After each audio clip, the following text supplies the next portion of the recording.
This is breaking news.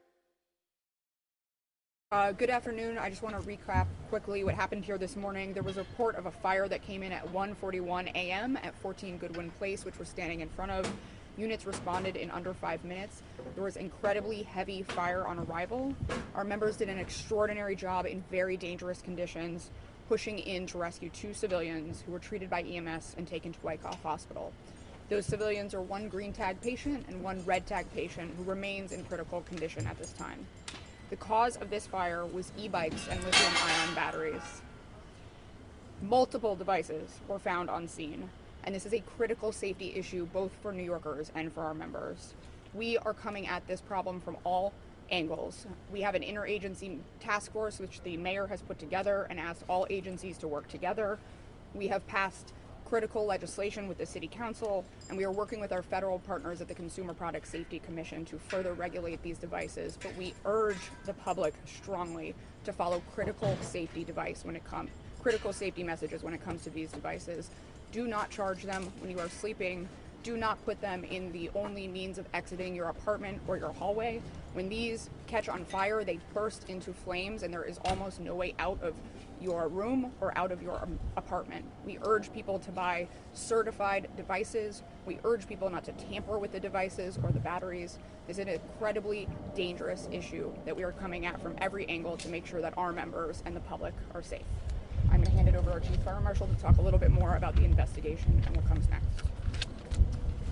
As the Commissioner mentioned, we did find several batteries in there, approximately 50 inside. We believe that one of the occupants was repairing the batteries in the home. There were also many that were charging at the time that were, nobody was watching them charge, so they had charged them overnight. As mentioned, there is one critically injured patient that was unable to get out, that was rescued by our firefighters. In a traditional fire, which develops rather slowly, we believe that victim would have been able to make their way out. There were working smoke detectors, there was working sprinklers inside. These fires, when they do occur, they occur so violently that it traps the occupants. They're unable to get out.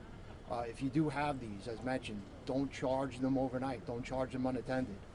Make sure they are not blocking your primary means of egress. Always have a second way out. Don't repair them. If the battery is not working properly, replace it. Don't try to fix it. It's very difficult to manufacture these, and when you do tamper with them, we have incidents like this. This is our 24th fire related to these batteries so far this year. Last year we had 220. It seems like the number is doubling over year by year. Last year we had 6 fatalities related to these devices. This year so far we've had 1, and we're praying for the recovery of the victim from this morning. Stefan, you can essentially sort of describe what neighbors have been describing to us, but it sounds like an illegal chop shop. I guess the question then is, that's not illegal right now, so what can be done to prevent that kind of behavior or operation? You directly What? Were you asking questions? It doesn't matter who wants to take the question, I suppose. We really are coming at this from every angle, and that's absolutely necessary here. Our partners in the Consumer Product Safety Commission, we have asked and they have answered a number of regulations that we think would help stem the supply of these devices and would make future devices safer. Our interagency task force is working on a number of ways to address, as you mentioned, the need for these devices and the regulation of them. But again, that's why we really urge the public in the interim to follow this device. These are very dangerous, and they are very dangerous to the people who have them in their homes. And so we are coming at this from every angle. We believe we will create safer devices in the future, but in the interim, we really need people to treat these as carefully as they need to be, because they are very dangerous. Yeah, how many of these? One second, Roger, 1 second. So in that letter you did mention legislation. Mm-hmm. Can you talk about the legislation that you're asking for in the city, at least, to address this? So the City Council just aged a number of bills. Some are about public education, some are about outreach, and one is specifically addressing the issue of aftermarket devices and disallowing them. Gabby, On that same line, on the dangers, 50 batteries, is that what we heard correctly? Approximately 50 inside. How, in terms of our viewers, what would that mean in terms of the dangers of this catches fire and it could become something way worse than it was today?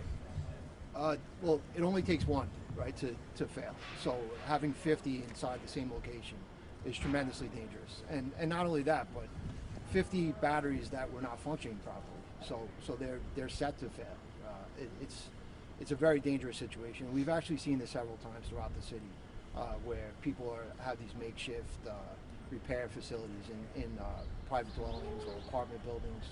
We want to urge people to not do that. Again, replace the battery if it's not working properly. Replace it with a UL certified battery, or a battery that's produced by and certified by a national testing laboratory. I'd just like to say one thing. We have videos of what this looks like when these catch fire. I really urge, we can provide them. I really urge that you see them. When you see what happens, you will realize why this is so dangerous for the occupants inside and for our members going in to rescue them. There's a tremendous volume of fire and is very dangerous. Roger. How many of these 50 batteries caught fire after the first one ignited the fire? There was a very heavy volume of fire. It's difficult to say how many actually caught fire. We recovered some that are still intact from a remote area of the fire that obviously show signs of being worked on. It's impossible for us to say how many were actually involved. And just to follow up, you're saying these were all failed batteries? Well, he was working on them, so we believe that they had some issues prior to the fire. Any criminality here with repairing these batteries in the dwelling? We're looking into it, but nothing apparent at this time. Yeah, the occupant was not home that was working on the batteries at the time, so they were not being worked on at the time. However, several were charged at the time. Just to follow up on Roger's question, so can you give us a ballpark of how many did catch on fire? Was it a dozen? Due to the extent of the damage, it's difficult to say exactly how many. But it only takes one. One fails and then communicates to the others. And they fail. Everybody okay? Thank you. One second, sorry, one second. These were lithium batteries? Lithium-ion batteries. Okay, very good. Thanks, everyone. Okay, we're good. Thank you, everybody. Thank you. Thank you.